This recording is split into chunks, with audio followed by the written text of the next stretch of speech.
अभी सुना और उसके प्रोसेस के बारे में सुना तो आपको उसकी चुनौती से वाकिफ होने का मौका मिला, आप समझ पाए कि ये क्या प्रोसेस था, what was that particular process, and in that very process we were confronted with this particular challenge, which was also today posed before us. Right, starting with the chief guest here in this particular session. Then how are you going to follow up?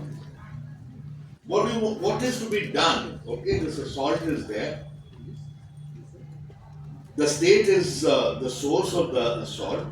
This state is not the state with which we started. The regime that was guiding at that time the state operators was accepting, on account of the legacy of the freedom movement, a certain kind of space for the scientific approach to decision making and policy making and the institution building. I'll give you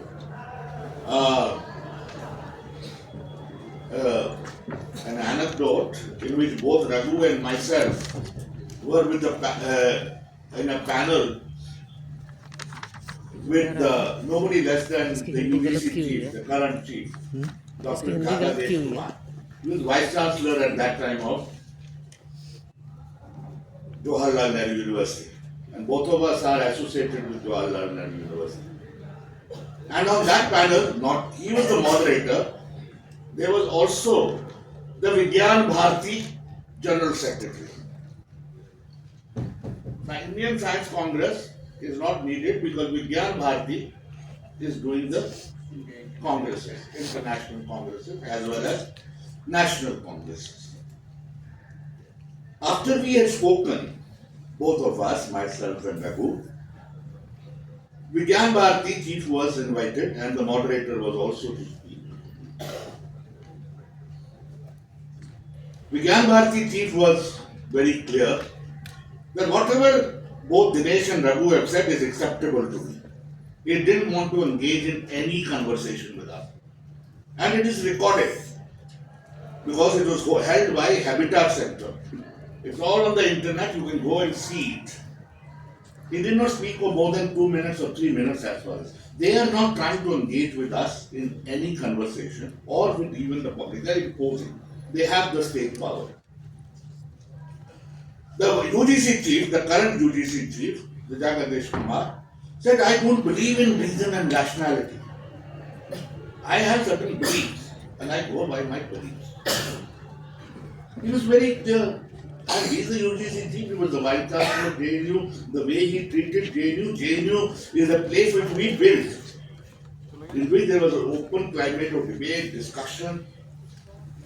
He didn't think that is the climate that they want to offer to the Indian science. Secular, democratic atmosphere is the precondition for science to flourish.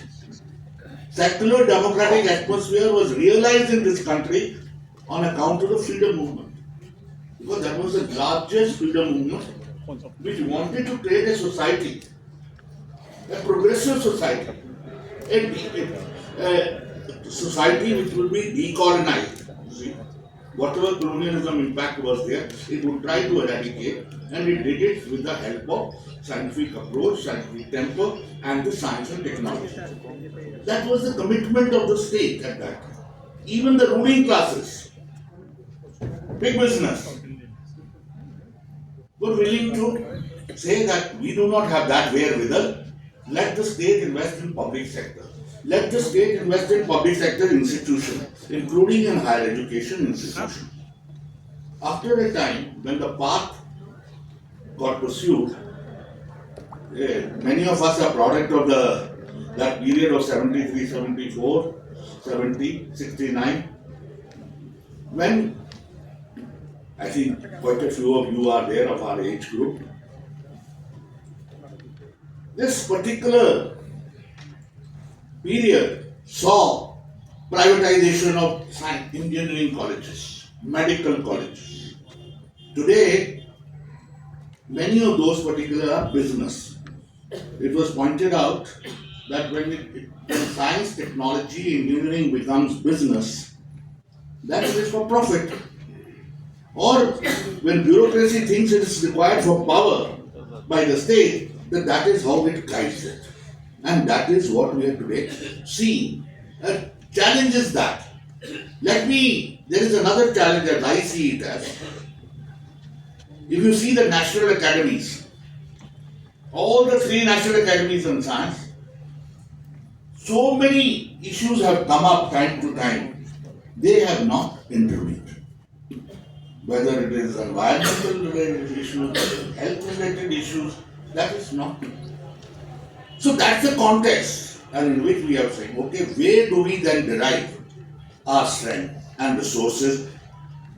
We need to draw resources and strength from various other movements. People science movement has been working on the question of scientific temper for very long. We need other democratic sections of the movements.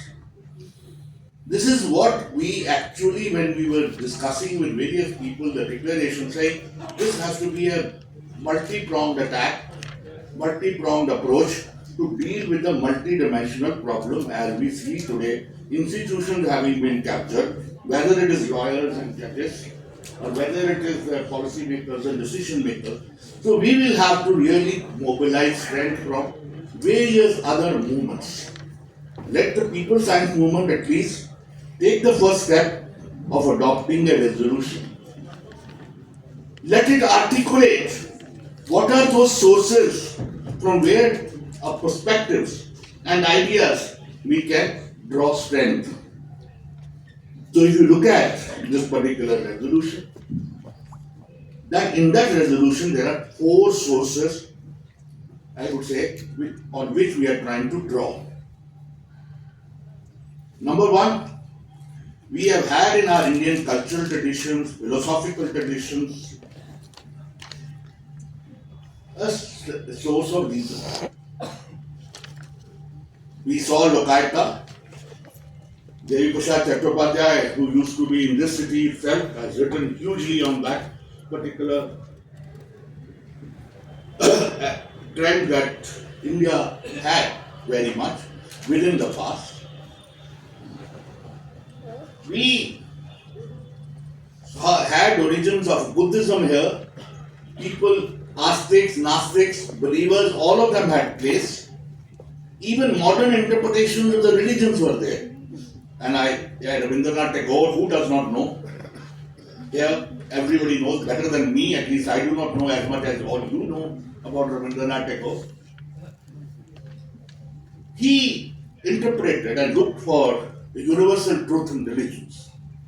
And he wrote in the celebrated text of Bharat Tirtha, here Aryans, non-Aryans, Dravidians, Chinese, Chakas, Hunas, Pathans, Mughals in one body to law were united. The doors today have opened in the West, bearing gifts, behold they arrive.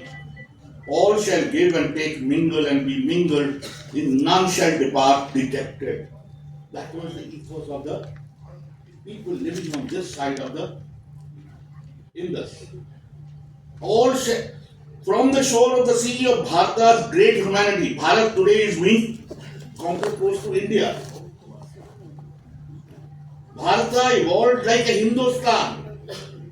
We heard in the first session, Muhammad Iqbal, सारे रहां से हिंदुस्तान हमारा, अच्छा हमारा, हिंदुस्तान हमारा. That was the living tradition here. It's still a living resource within the people. Come O Aryans, come non-Aryans, Hindus and Muslims, come today O Englishman. Rabindranath Tagore was an internationalist. And I know I'm talking to people who know much more about Rabindranath. Come Christians, come O Brahmin, cleaning your mind. Telling Brahmin, you clean your mind. Join hands with all. Come O downtrodden, let the burden or every insult be forever described. He had to take finally Shantiniketan as his career, social career of the things which he wanted to do, the way he wanted education to be done. If you look at the science and technology education today, which could have been the major source of scientific temper, most of the scientists and engineers have very little engagement with humanities and social sciences. Isn't that a fact? If you look at, I was trained as an engineer, I know that very little engagement with humanities and social science. And that's how it continues. And more so it happened when the engineering science became a business. So you look at that here, the sources which were there in the past, the way science reason was there in the Indian philosophical traditions, etc. Can we draw upon that? Can we take that particular message to the people? Who will take it up? That is one of the issues. Then we have said the second source is the freedom movement itself. During the freedom movement, if you look at the science and culture group was born in Calcutta. Meghna Sahar, Desi Ghosh, Mitra, people who name are very familiar, I know to the people here. Earlier, of course, people like Acharya P.C. Ray and everybody. They created a Science and Planning Committee, National Planning Committee, that's out of which came the Planning Commission, that BKC. In fact, if you look at that state which was created at that time, the scientific and technological landscape which was created, accommodated Nehruvians, Gandhians and the leftists. Radhakrishnan Commission in 1948 accommodated Gandhians, Nehruvians, and when they said what kind of university we should create. One of the largest universities that they tried creating, and there are 600 pages in that Radhakrishnan Commission. The largest commission in that, it was a rural university. And the rural university was not the same as what the agricultural universities as they are today. I do not want to get into the details of that, but the point which I am trying to make is, in that the freedom movement legacy, the way science education was to be done, way the scientific and research, just now it was pointed out that teaching and research contradictions. Variety of contradictions were mentioned here and I have noted them. Where there is an SNT conflict, teaching and research, opinion and knowledge, local and global, neoliberalism and postmodernism. There was a vision in the Radhakrishnan Commission which was very different. The Kothari Commission was then a national vision still. But today, if you look at the post-80s, 87, you had a vision which was away from the science for national development. And we have had 30 years of liberalization, privatization, and globalization, which has eroded the very sources of the science and technology strength which were built from the 1950s to 80s. Can I give you a startling fact? That what is today the situation? We have discussed what the scientists' opinions are. But science concerned with the society and the link with the society, how far it has weakened, comes out in a report which is 2022 report. What does that 2020 report says? It deals with the question that we every year send 30,000 crore on developmental expenditure, as it is called, related to, that is divided into about 130 schemes or so.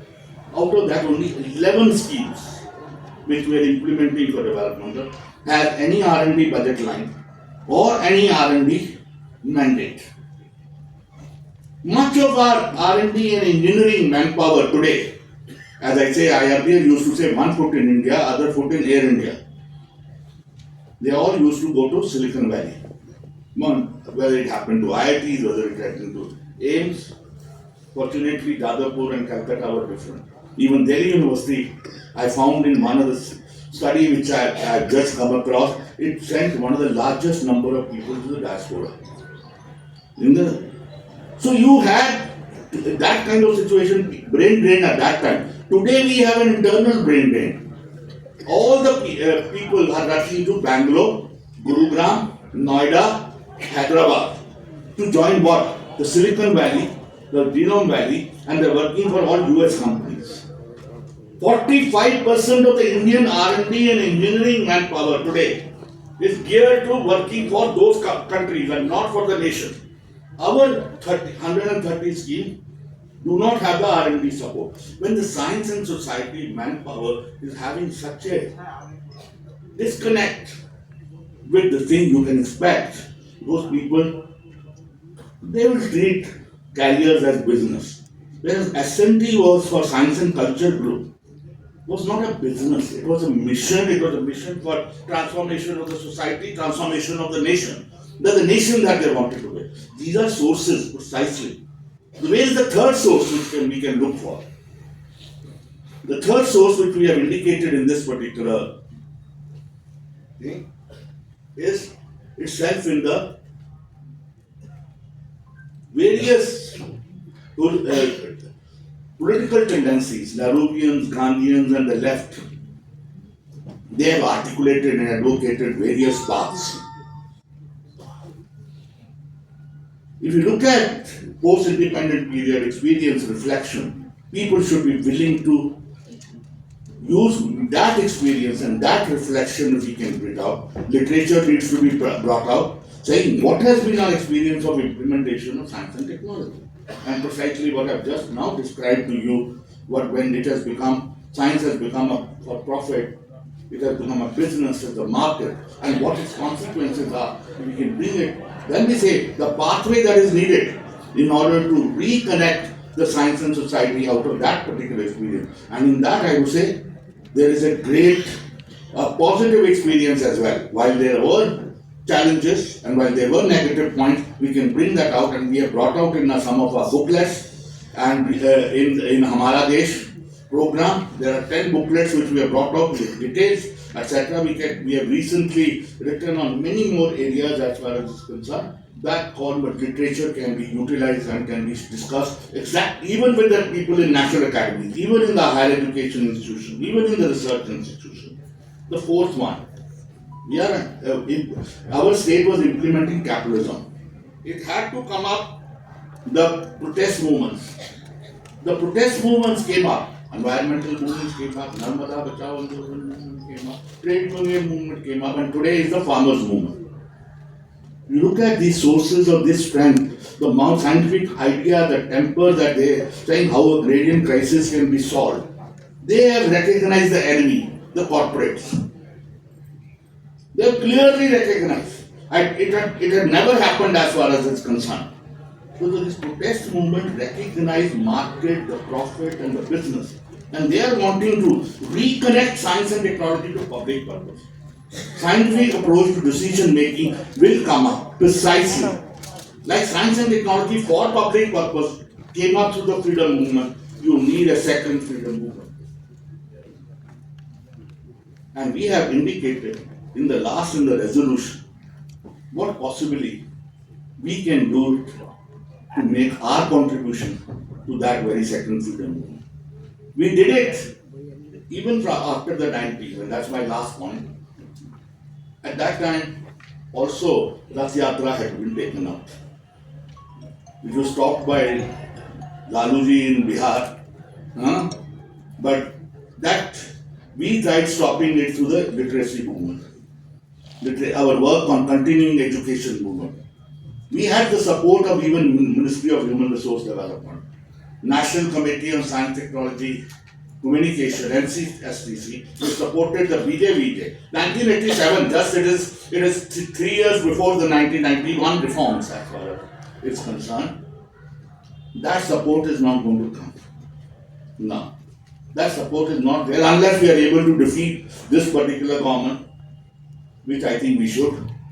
That's the first way forward.